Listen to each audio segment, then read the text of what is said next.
some objects from nature that I'll cast in sterling silver.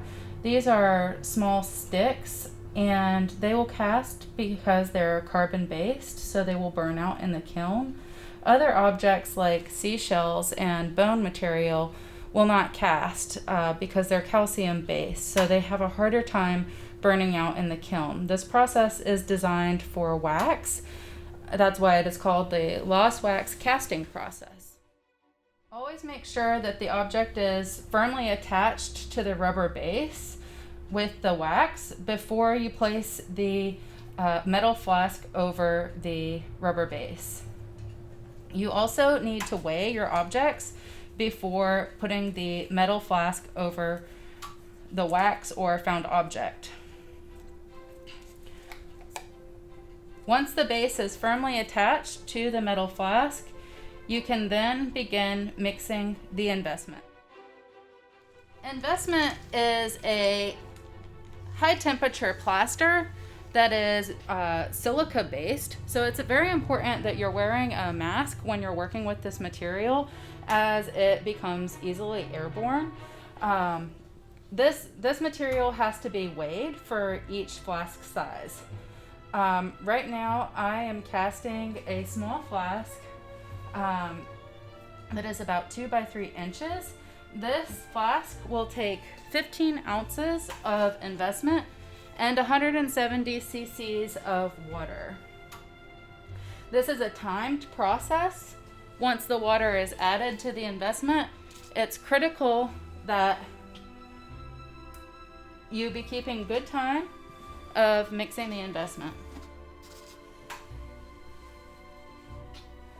It's also why it's so important to have all the details in your mold complete before you start this process. And the weights have to be very accurate. Right now I'm weighing it on a digital scale to exactly 15 ounces. I've got a little too much in here. And now we'll measure the water to 170 milliliters.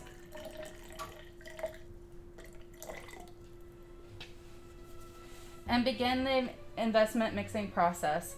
It's important that you get the mixture very smooth and creamy. I'll mix it by hand for 1 minute and 30 seconds.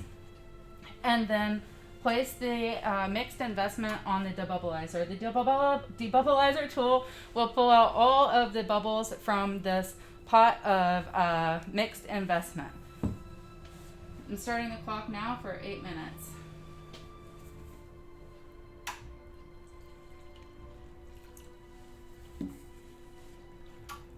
You can mix all the way down to the bottom of the rubber bucket and make sure that this mixture becomes very smooth, like the consistency of sour cream or a very thick yogurt. And if it feels like it is too thick and clumpy, check your proportions. It has to be very precise with the investment mixture. This is the last step of the mold making process for the lost wax casting. And after I mix this for 1 minute and 30 seconds, I will put it on the debubbleizer machine for approximately 2 minutes.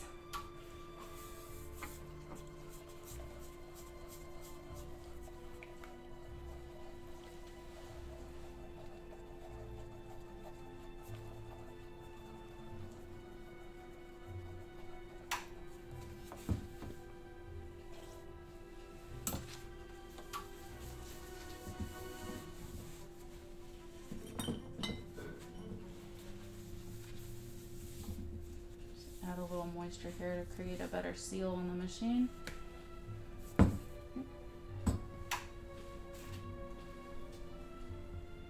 All right, and debubbleizing for 2 minutes.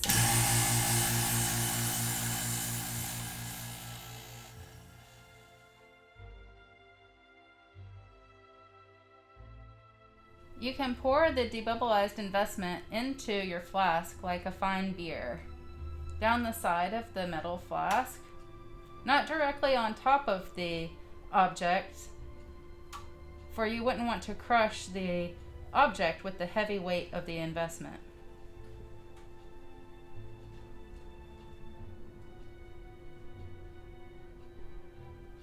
Okay.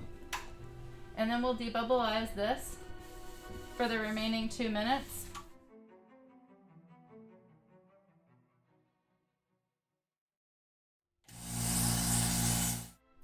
After the investment has cured in your flask, you can scribe into the top of the flask the details of what's inside. And typically I put my initials or the word no or the weight of the objects. For this, I will scribe in the weight of the sticks.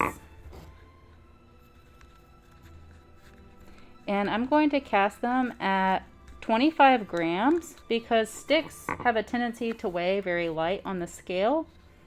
So just scribe in to the top 25.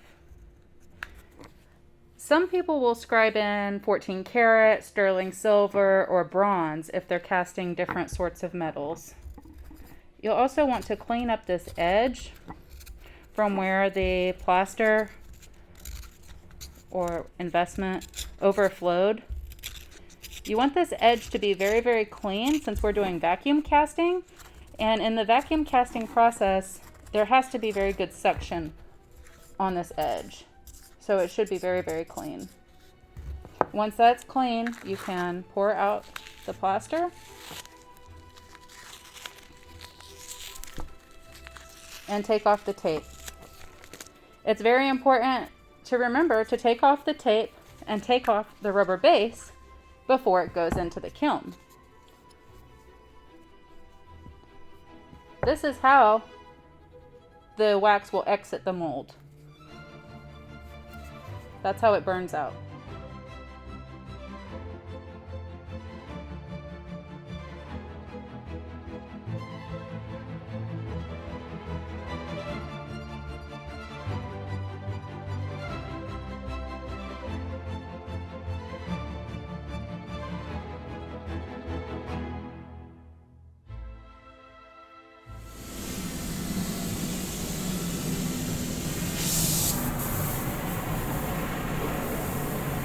I like to use an oxyacetylene torch because it melts the silver really fast and it gets really, really hot.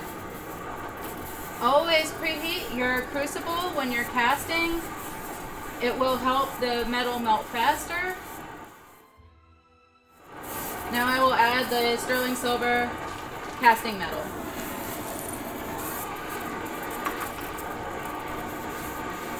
It's important that you always keep the torch over the metal so that it does not become oxidized. When the metal is covered with a flame, it prevents oxidation. And when you slightly wiggle the crucible, it breaks the surface tension of the metal, allowing for it to melt faster. Place the flask on the vacuum casting machine and wait for pressure. We have pressure.